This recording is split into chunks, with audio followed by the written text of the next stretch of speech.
ఏమన్నా సామాన్లు కొన్నికే మార్కెట్కు పోతే ఒకటికి 10 సార్లు చెక్కింగ్ చేస్తాం, అన్ని తీర్ల ఆలోచనలు చేస్తాం. అసొంటిది 5 ఏళ్ళు మనల్ని పాలించే నాయకుడిని ఎన్నుకోనికే ఇంకెన్ని తీర్ల ఆలోచనలు చేయాలి చెప్పుర్రి. ఆన్న మాట తప్పని నాయకుడిని, మంచి చేస్తాడని నమ్మకం కలిగించిన నాయకుడిని, ఇంటింటికి సంక్షేమ పథకాలు అందించే నాయకుడిని ఎన్నుకోవాలి. అన్నిటికీ మించి మీకు మంచి జరిగితేనే ఓటేయుర్రి అని ధైర్యంగా ఓటు అడుగుతున్న నాయకుడినే ఎన్నుకోవాలి అన్నట్టు సీఎం జగన్ సార్ మీటింగ్లు జోరుగా నడుస్తున్నాయి. ఒక్కసారి పోయొద్దాం పారట్ల.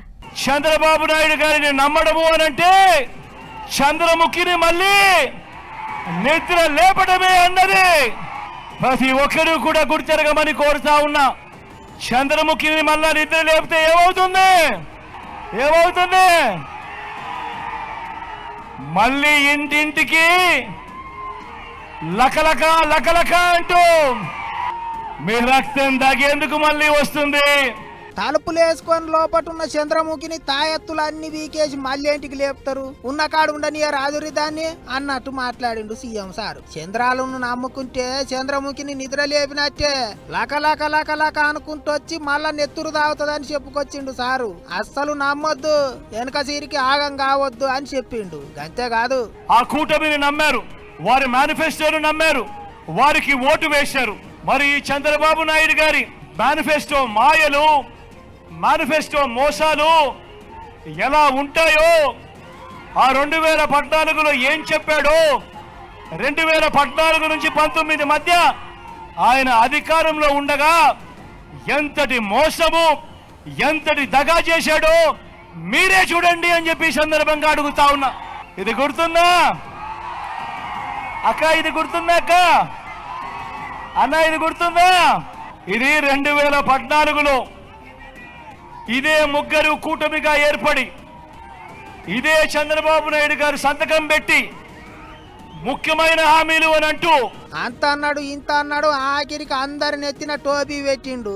ఇక ఇప్పుడు మళ్ళోసారి రంగురంగుల కాగితాలు పట్టుకొని తిరుగుతున్నాడని చంద్రాలను చెడామడ ఆర్చుకున్నాడు సీఎం సారు. ఇదే ముగ్గురు మళ్ళీ చంద్రబాబు మళ్ళీ మేనిఫెస్టో అంటా ఉన్నాడు. ఈసారి సూపర్ 6 అంటా ఉన్నాడు, సూపర్ 7 అంటా ఉన్నారు. నమ్ముతారా అన్న? ఇంటింటికి కేజీ బంగారం అంటా ఉన్నారు. నమ్ముతారా? ఇంటింటికి బెంజ్ కారు కొనిస్తామంటున్నారు. నమ్ముతారా అక్క? నమ్ముతారా చెల్లి? నమ్ముతారా అన్న? చంద్రముఖిని నిద్ర లేపకుర్రి, పసుపు పతిని మళ్ళా బయటికి తీసుకురాకుండ్రి అని సారు చంద్రాలను తీర్లా అరుచుకుంటాడు. 2014లో కూడా ఇప్పుడు చెప్తున్నట్టే లేని ముచ్చట్లు చెప్పి ఏం చేయలేదు. ఇప్పుడు మళ్ళోసారి గవే తుమ్మ తాకట్ల పడుతున్నాడు. గట్టిగా బుద్ధి చెప్పాలి చంద్రాలకు అన్నట్టు మాట్లాడిండు సీఎం సార్. గిట్లా ఎర్రటి ఎండల కూడా జగన్ సారు ప్రచారం దుమ్ము లేపుతున్నాడు. పబ్లిక్ తోని సిద్ధం అంటే సిద్ధం అనిపిస్తున్నాడు.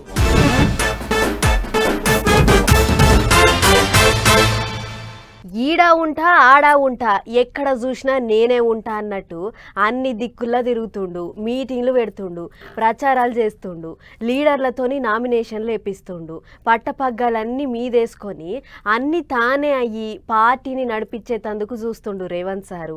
తెలంగాణలో దినం 3 మీటింగ్లు పెట్టుకుంటేనే అక్కడక్కడ నామినేషన్ లేపించే కార్యాలకు కూడా ముందుంటుండు. ఎర్ర టెండల కాళ్లకు గిరికలు కట్టుకున్నట్టే తిరుగుతుండు. ఆడా ఉంటా ఈడా ఉంటా అన్నట్టే గాలి మోడలెక్కి గిర్ర తిరుగుతాండు తెలంగాణ సీఎం రేవంత్ సారు. దినం 3 దిక్కుల మీటింగులు పెట్టుకుంటా పబ్లిక్ కు పూసగుచ్చుతుండు.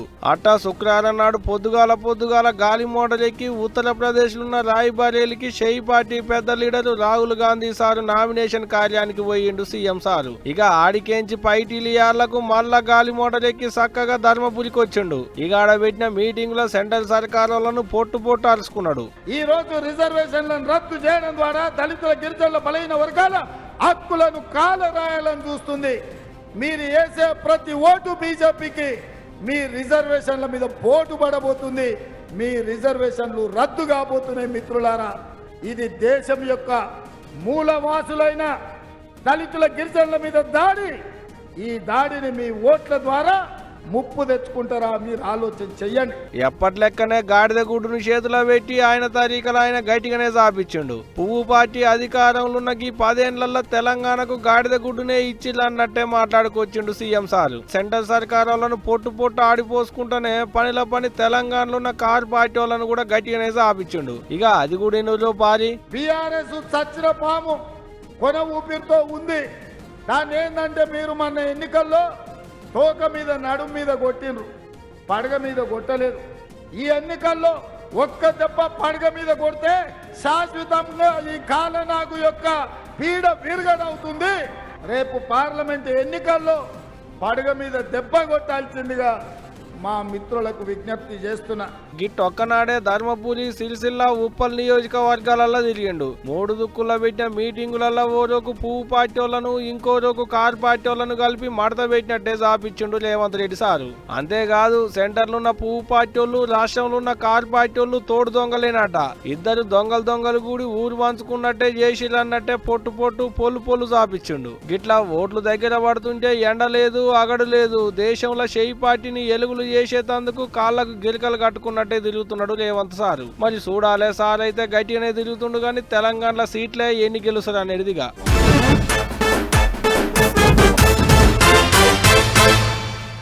ఎర్రటి ఎండలు యమ సంపుడు చంపుతూనే ఉల్లా బయటికి వెళ్ళాలంటేనే బుగులైతుంది. ఇసొంటి యాళ్ళలా ఏపీలో ముసలోళ్లకు పెద్ద తిప్పలే వచ్చి పడ్డది. ఇన్నొద్దులు హాయిగా ఏ కష్టం తెలియకుండా 1వ తారీఖు నాడు ఇంటికాడనే పింఛన్లు అందుకున్న వాళ్ళంతా ఇప్పుడు ఆఫీసుల పొంటి తిరుగుకుంటా పానసరం పడుతుర్రు. ఇదక్కడి గోసరో భగవంతుడా అని బాధపడుతుర్రు. ఎలక్షన్ల ఆఫీసర్లకు షికాయత్ చేసి పింఛన్లు ఇంటింటికి అందకుండా చేసినోళ్లను తిట్టిపోస్తుర్రు. ఇక చూడుర్రి చిన్నగా లేదు పాపం ముసలోళ్ళ తిప్పలు.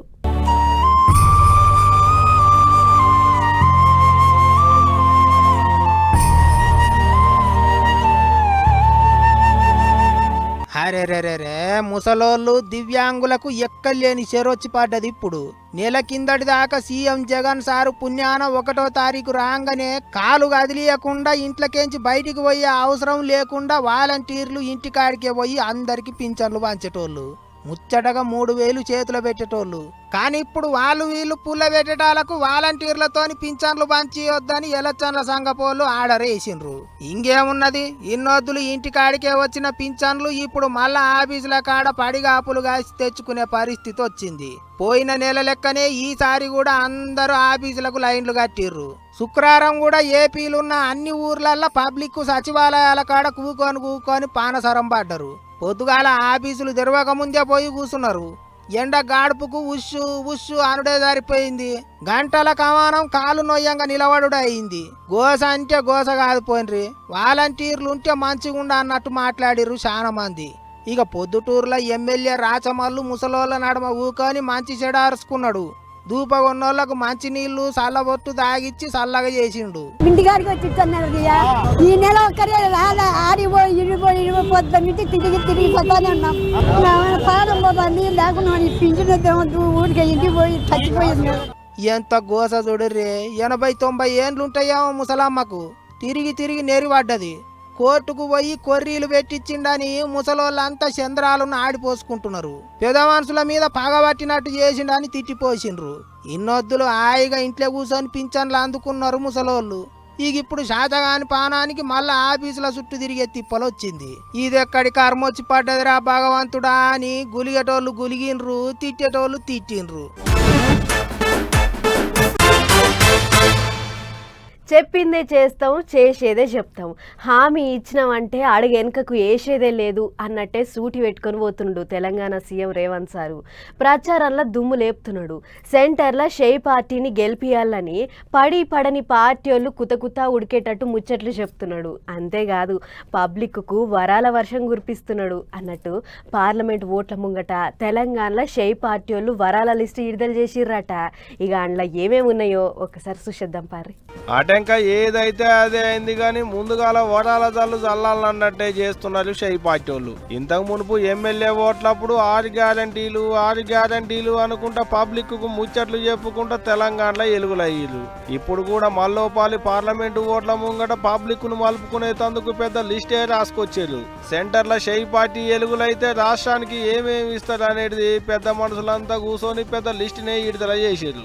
కేంద్రంలో అధికారం రాగానే ఈరోజు విభజన చట్టానికి సంబంధించిన కాజీపేటలో రైల్వే కోచ్ ఫ్యాక్టరీ గాని, బయ్యారంలో ఉక్కు కర్మాగారం, అదేవిధంగా Indian institute of management IIM, Hyderabad Vijayawada జాతీయ రహదారి పక్క నుండి ర్యాపిడ్ వేగవంతమైన రైల్వే వ్యవస్థ, వీటన్నిటినీ యుద్ధ ప్రతిపాదిక మీద తీసుకొని అమలు చేసే కార్యాచరణ తీసుకుంటామని తెలియజేయడానికి ఈ మేనిఫెస్టోలో ప్రధానమైన అంశాలు కాగా, ఎమ్మెల్యే ఓట్లప్పుడు 6 గ్యారంటీలు ఇచ్చిన షై పార్టీ వాళ్ళు ఇప్పుడు పార్లమెంటు ఓట్లలో 23 గ్యారంటీలను ఇచ్చారు. హైదరాబాద్ కెంచి విజయవాడ దానిక పెద్ద రోడ్డుకు పక్క పోయింటే రైలు తిరిగేందుకు కొత్తగా లైన్ వేస్తారట. తెలంగాణ ఏపీ ఏర్పడ్డప్పుడు ఏపీలో కలిపిన 5 ఊళ్లను మళ్ళా పట్టుకొచ్చి తెలంగాణలోనే కలుపుతారట. పాలమూరు రంగారెడ్డి ప్రాజెక్టుకు జాతీయ హోదానిస్తారట. మన హైదరాబాద్ కు సుప్రీంకోర్టును పట్టుకొస్తారట. ఇంకో ముచ్చట ఏందంటే ఇప్పుడు తెలంగాణలో షై పార్టీ వచ్చిన కాంచి ఊళ్ళ కరెంటు ఊరికే పోతుందని పడిబడని పార్టీలు చాపిస్తుండే కదా, అగో అందుకనే ఊళ్ళ పోయింటి ఇంటింటికి సౌరశక్తితోని కరెంట్ వచ్చేటట్టు చేస్తారట. ఇట్ట మొత్తం 23 గ్యారంటీలను ఇడిచిపెట్టారు. ఇట్ట అప్పుడు ఇచ్చిన హామీలన్నింటినీ ఒక్కొక్కటి చేసుకుంటూ వస్తున్నాం. ఇప్పుడు చెప్పేటి కూడా మళ్ళా అధికారంలోకి రాగానే చేసి చూపెడతాం అన్నట్టే మాట్లాడుకొస్తున్నారు షై పార్టీ వాళ్ళు. ఇగో గిట్లా పోయిన పారి 6 గ్యారంటీలతోని తెలంగాణలో గద్దెనెక్కిర్రు. మరి ఇప్పుడు 23 గ్యారంటీలతోని తెలంగాణలో ఎన్ని సీట్లు గెలుస్తారో చూడాలి. కాంగ్రెస్ పార్టీకి పెద్ద దిక్కు షై పార్టీని ముందుండి నడిపించింది. ఏండ్ల కమానంకించి ఏ పదవి లేకున్నా షై పార్టీని వంటి షైతోని ముంగటికి తీసుకుపోయింది అని అంటుంటారు సోనియా గాంధీ మేడం గురించి. కానీ ఇప్పుడు మేడం రాజ్యసభకు పోయేటాళ్లకు ఆమె ఎప్పుడు పోటీ చేసేటి రాయ్బరేలీకించి ఎవళ్ళు పోటీ చేస్తారనేటి ముచ్చట ముందుకొచ్చింది. ఇక రాయ్బరేలీ సంగతి ఏందో పురాగా ఒక్కసారి అరుచుకొని వద్దాం పారు. అమ్మసాడు కొడుకు అనుకుంటే ఇప్పుడు అమ్మ సీట్లకు వచ్చి నామినేషన్ వేసిండు షై పార్టీ పెద్ద లీడరు రాహుల్ గాంధీ సారు. ఇప్పటికే వాయినాడికించి నామినేషన్ వేసిండు, ప్రచారం జోరుగా చేసుకుంటుండు అనుకుంటుండగానే ఇప్పుడు ఉత్తరప్రదేశ్ లో ఉన్న రాయ్బరేలీకించి కూడా పోటీ చేస్తానని నామినేషన్ వేసి వచ్చిండు. ఇన్నాళ్ల సందిగా జాగల వాళ్ళ అమ్మ సోనియమ్మ పోటీ చేసేది ఉండే, కానీ ఇప్పుడు సోనియా గాంధీ రాజ్యసభకు ఎంపికైనాక ఇక ఆమె చోట్ల వాళ్ళ బిడ్డే చెల్లె ప్రియాంక పోటీ చేస్తుంది అనుకున్నారు ఇన్ని వద్దులు అందరూ. అంతలోనే ఏమైందో ఏమో ప్రియాంక నేనుండను అనేటాళ్లకు ఎవరికో మందికి చూడేందుకు నేనే నిలబడతా అన్నట్టే రాయ్బరేలీలో కూడా రాహుల్ అన్నే నిలబడుతుండట. అట్ట మంది మార్బలాన్ని ఎమ్మడేసుకొని పోయి నామినేషన్ కూడా వేసి వచ్చిండు. అంతేకాదు వాళ్ళ అమ్మ సోనియమ్మ చెల్లె ప్రియాంక ఇద్దరు పక్క పోయింటే ఉండి రాహుల్ సార్తో నామినేషన్ వేయించారు.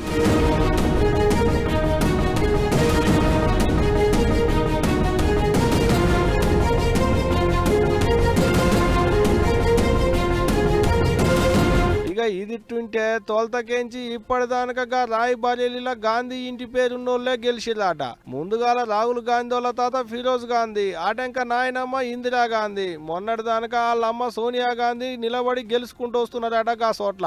అందుకనే గాంధీల జాగల ఇంకోళ్ళు నిలబడేందుకు మనమే నిలబడదాం, మనమే గెలుద్దాం అనుకున్నారో ఎట్టనో గాని ఇక ఇప్పుడు గదే జాగల రాహుల్ గాంధీ సార్ను నిలబెడుతున్నది వాళ్ళ అమ్మ సోనియమ్మ అనుకుంటున్నారట చాలా మంది దానక. గిట్ట అటు వాయినాడు ఇటు రాయ్బరేలీలో 2 దుక్కుల పోటీ చేస్తున్నాడు రాహుల్ సారు. మరి చూడాలి ఎన్ని దుక్కుల గెలుస్తాడు, ఒకవేళ 2 దుక్కుల గెలిస్తే ఎక్కడుంటాడు, ఎక్కడ మళ్ళా ఓట్లు పెడతాడు అనేదిగా. లోపటొకటి పెట్టుకొని బయటికి ఒకటి మాట్లాడే రకం కాదు. అందరు క్యా హే బహర్ బి ఓహీ హే అన్నట్టే ఉంటుంది జగ్గన్న తీరు. మనసు సాఫ్గా ఉంటే మాట సాఫ్గా ఉంటుంది అన్నట్టే చెప్తుంటాడు సార్ ముచ్చట్లు. తిక్కలేస్తే సొంత పార్టీ లీడర్ల మీదకే సూటి పెడుతుంటాడు. ఎవ్వరి మాట ఈనడు సీతయ్య అన్నట్టే ఉంటుంది జగ్గన్నతోని ఎవ్వరం. అందుకే షై పార్టీ లీడర్లంతా ఒక ఎత్తు అయితే జగ్గన్న ఒక్కడు ఒక ఎత్తు. ఇక చూడు ఈసారి ఏం చేసిండు. 6 గ్యారంటీలు అంటిరి, 60 వరాలు అంటిరి, అగో ఇగో అనుకుంటా 4 నెలలు గడిచే ఏమాయ అంటున్నారు ఎగస్ పార్టీ వాళ్ళు. అంతా కలిసి అధికారంలో ఉన్న చెయ్యి పార్టీ వాళ్ళ మీద దుబ్బెత్తిపోస్తున్నారు. ఎక్కడికి పోయినా ఇస్తామన్నారు ఇచ్చిండ్రా అని పబ్లిక్ కు పూసగుచ్చుతారు. ఇక దానికి 10 ఏళ్లలో చెయ్యనోళ్ళు ఇక ఇప్పుడు 4 నెలలకే మా మీద పడతారు. ఇదెక్కడి న్యాయం అంటున్నారు చెయ్యి పార్టీ వాళ్ళు. ఇక గిట్లనే నర్సాపూర్ లో మెదక్ పార్లమెంటు సీటుకు కాంగ్రెస్ పార్టీ తరఫుకెళ్లి నిలబడుతున్న నీలం మధుకు ప్రచారం చేయనికి పోయిండు టీపీసీసీ వర్కింగ్ ప్రెసిడెంట్ జగ్గన్న. మంచి మెజారిటీ ఇయ్యాలి అని ముచ్చట్లు జోరుగా చెప్పిండు. అయితే నడమ ఓ అక్కకు ఏ పథకం రాలేదో మరి ఎవరన్నా ఇయ్యం పో అన్నారో తెలియదు గాని గంత మందిల నడి రోడ్డు మీదనే జగ్గన్నను పట్టుకొని గట్టిగా అడిగింది. పథకాలు వస్తలేవు అన్నట్టు మాట్లాడిందట. దానికి ఇక జగ్గన్న ఏమన్నాడో చూడరే. అమ్మా మొన్ననే మాకు పెళ్లి చేసిర్రు, మీరు అప్పుడే పిల్లలు పుడతలేరంటే ఎట్లా? 3 నెలల ముచ్చటగా 3 నిద్రలు చేస్తుంది, అవునా కాదా? జర టైం ఇవ్వండి.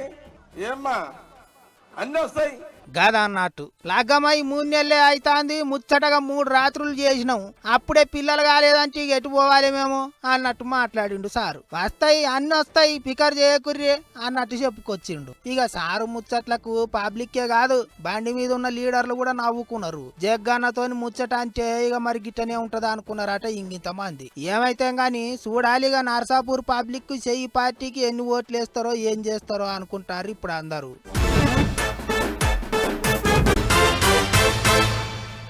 ఎటన్నా బయట దేశం పోవాలంటే విమానం ఎక్కాలి. అట్లని విమాన ప్రయాణం అంటే మనం ఆటోలు బస్సులు ఎక్కినట్లు కాదు, దానికి చాలా రూల్స్ ఉంటాయి. విమానాల స్టేషన్లస్ వచ్చిన కాడ నుంచి మొదలు పెడితే సీట్ల కూసునేదాకా అడుగడుగున చెక్కింగ్లు చేస్తారు. అయితే ఏ టికెట్ చెక్కింగ్ బిక్కింగ్ లేకుండానే ఓ విఐపి విమానాల స్టేషన్ చుట్టూ తిరిగింది నిన్న మొన్నటి దాకా. మరి గంత పెద్ద విఐపి ఎవళ్ళు ఏందా ముచ్చట అనేది పురాగా చూసేద్దాం పారి. గుర్రు గుర్రు అనుకుంటా ఇడువర్రి బయటికి ఇడువర్రి అన్నట్టే చేస్తున్నది చూడుర్రి. గీ చిరుతపులే మేం చెప్పిన విఐపి ఏ బొంబాయికో ఢిల్లీకో అర్జెంట్ గా పోవాలే అన్నట్లు జర్ర ఆపుర్రి నేనెక్కుతా అని 6 రోజుల సంధి శంషాబాద్ ఎయిర్పోర్ట్ చుట్టే తిరుగుతుందట. మొన్న సీదా రన్వే మీదికి వచ్చిందట. ఇక అది చూసిన అధికారులు ముప్పు తిప్పలు పడి ఇన్నొద్దులకు దొరకబట్టిర్రు. అబ్బో గీ మచ్చల పులి భలే హుషారైన జీవే. వారం దినాల సంధి సీసీ కెమెరాలకు దొరికింది గాని బోన్కు దొరుకుతలేదు. ఇట్లా కనిపించుడు అట్లా మాయమవ్వుడు, చిక్కదు దొరకదు అన్నట్టే చేసింది. అట్లా ఇక ఇన్నొద్దులకు బగ్గా ఆకలైంది కావచ్చు, మేకం తిందామని బోన్లకు పోయి ఇరకబడ్డది. ఆఫీసర్లు జూ పార్కుకు కొంచెం వైర్రాట. ఆడపులి పానం ఎట్లున్నది ఏం కథ అన్నీ ఇషారా చేసుకొని ఇమ్రాబాద్ పులుల పార్కులో ఇడిచిపెడతారట. అట్లా ఇట్లా మచ్చల పులిని లోపటేసిర్రు గాని 6 దినాలు కంటికి నిద్ర లేకుండా వేసిందట గీ చిరుత. పులి వచ్చిందన్న ముచ్చటెరికైన ఆ చుట్టుముట్టు ఊర్ల జనం కూడా మస్తు బుగులు పట్టిర్రు. ఇక చిరుతను పట్టుకోనీకే అడవి అధికారులు గట్టినే తనలాడిర్రు. 25 బుడ్డ కెమెరాలు 5 బోన్లు పెట్టిర్రు. అందులో ఎర్ర లెక్క మేకలను కట్టేసిర్రు. ఆఖరికి పట్టిర్రు. అయితే 6 దినాల సంధి అటు ఇటు తిరుగుతున్న పులికి మనుషులకు పులి అస్సలు ఎదురుపడలేదు. అట్లా బచాయించిర్రు. ఎట్లయితేంది పులి సల్లగుండా ఎంత సుడివెట్టరా అని అనుకుంటే నిమ్మలపడ్డరట అటు దిక్కు ఊరోళ్ళు.